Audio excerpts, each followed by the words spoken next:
Alright, this is going to be a bid response to the Ms. 2003 K's video about, basically about the whole season of Dexter, season 4 of Dexter,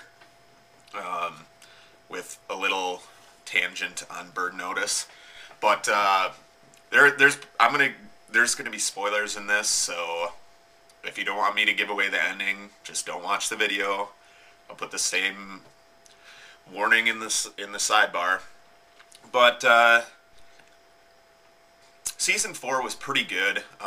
It started off, well, kind of more of a jovial feeling. Dexter settling into family life. Throughout the whole season, he's trying to come to terms with, I guess, him trying to be more human and show more emotion, which I think most of the time, and especially towards the end of the season, he showed more anger. And a lot of people thought that, you know, if he was going to show emotion, learned to show emotion. He needed to be happy and joyful and all this. But, I mean, I think if you're someone like Dexter and you're basically considered a sociopath from, you know, childhood because of what happened in your past, things aren't going to happen that way. You're not going to be... Joy and happiness isn't the first emotion you're going to learn. The first thing you're going to do is, you know, if you learn about all this and, you know, as you're trying to, you know, grow as a human being, you're going to have anger because those are just bottled up feelings that he's never showed. And that's why he became who he is because he bottled those up. So anyways, this show, man, it was pretty good. These are going to be my opinions about character development, and you may not agree with them completely because everybody relates to different characters in different ways. The Frank Lundy, Deb situation, I just never liked it. I understand that she lost her and Dexter's, you know, adoptive father, but she lost her dad, and now like Lundy comes in. She's learning all this stuff about her dad, that he was sleeping with a bunch of CIs and all this stuff, and he wasn't the man that she thought he was. So Lundy is this father figure that comes in and blah blah blah, whatever. I understand the situation. I just hated it. And everybody during the episode where at the end Frank and Deb got shot, I don't know what they were trying to accomplish, you know, as far as projecting to the viewer what they wanted them to feel about that certain situation. But I actually yelled at the TV like, "Fuck you! You deserved it. I just hated that. I hated it. They deserved it. She's cheating on her boyfriend with a 70-year-old dude who, it's just, the whole situation just sickened me. It was just gross. And Deb's whole reaction to him dying, and like, she only knew him for what, maybe, you know, the previous season 3 up to the point where he got shot, she knew him for what, like 6 to 8 months maybe, and she's that distraught. He was the love of her life, and I just didn't understand that whole thing. Christine, I think the whole situation with when they finally revealed that Christine was at the very end, the way they did it was awesome. Like, you know, you figured out, I thought the entire time, like, that Trinity was going to come, knock on her door, she was going to open it, and he was going to kill her because she was blowing his cover and they might connect him. As soon as she opened the door and said, "Oh, hi, Daddy," I was just like, wow. They twist things very well. Other than that, her character, didn't really care for her. I didn't like her at all. I always thought she was a snoop, and there was just something about her I didn't like. She wasn't really that necessary of a character for me.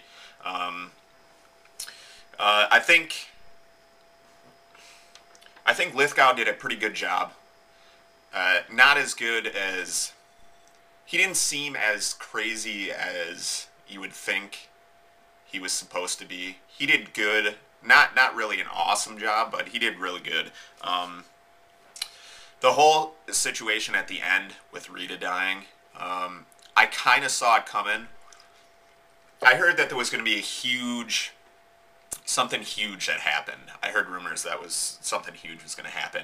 And from, just the context of the show, I figured somebody was going to die.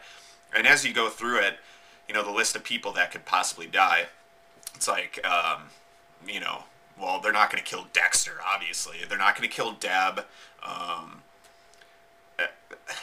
Masuka's kind of a minor character, but he's kind of brings a lot of the comedy edge to it.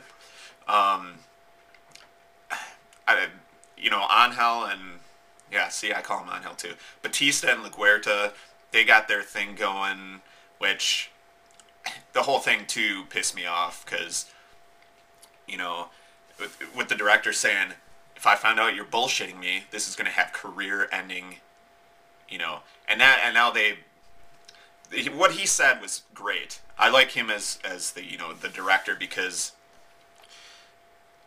what he does, they get married just to circumvent the entire thing, so they don't get in trouble, and how he came out with, well, I'm glad you used, holy matrimony to, kind of circumvent the law. So congratulations on that. And I don't know. I see that they need each other because of all the bad things that happen. I just think LaGuerta's a bitch. I don't like her at all. I don't like her as a character. I guess she needs to be with being a woman in that kind of position, but I don't know. So anyways, as far as dying, they're not going to kill off a kid. They're not going to kill off one of Dexter's kids. And for it to be as shocking as people think it is, it would have to be a main character. And Rita was the only one that stood out in my mind. So I figured if anybody was going to die, she was going to. And about, 3/4 of the way through the episode, she's in a van with her kids on the way to Disney World. So, okay, well, Trinity, he's got his Mustang, and he starts driving. Well, okay, he's going to drive down to Disney World and kill her? And that didn't make sense. Dexter's got him. I'm like, oh, well, maybe this isn't going to happen then. I guess nobody's going to die, and it was just a huge bluff, maybe. But leaked something falsely just to throw people off. And then the conversation between Dexter and him during it, it has a different context once you find out what happens. They have Michael C. Hall and Lithgow talked about it this season and the last episode for about 10 minutes after the show had aired. And you listen to them talk about it, and Dexter has this conversation with everybody before he kills them, and the conversation that he has with them, it doesn't seem right. There's something off about it. And then he goes home and, Rita has whatever, and she's dead, basically erasing everything and resetting essentially Dexter's life back to where his path began, born in blood, and saw his mom killed in front of him and stuff like that. So I thought it was pretty cool. It was a great twist. No, I don't think it's a dream. Rita's really dead. What I want to know is how Trinity lured her into the bathtub. I don't remember. They didn't really say anything about, basically he gets in with a bath and he slits their femoral artery and they just bleed to death. But I don't know how he could have possibly snuck up behind her and, I don't know, knocked her unconscious, because he couldn't, she wouldn't willingly go into get naked and go into a bathtub. So it was good. I'm going to have to wait a long time to see the next season, so in the meantime, I'm going to have to watch Burn Notice. I don't think Burn Notice, it's similar. I don't think it's really that similar. I mean, you have your complicated main characters who are kind of loners, but you know, the context of it is just, I don't know. Obviously, I like Dexter a little bit more because of what they're freely can do on Showtime, which is nudity, swearing, um, you know, all that stuff. So that's my review of it. It was a good season, probably the second best season. Even though a lot of it irritated me throughout the entire thing, they had some good points. So looking forward to next season. It's gonna be good. That's all I have to say.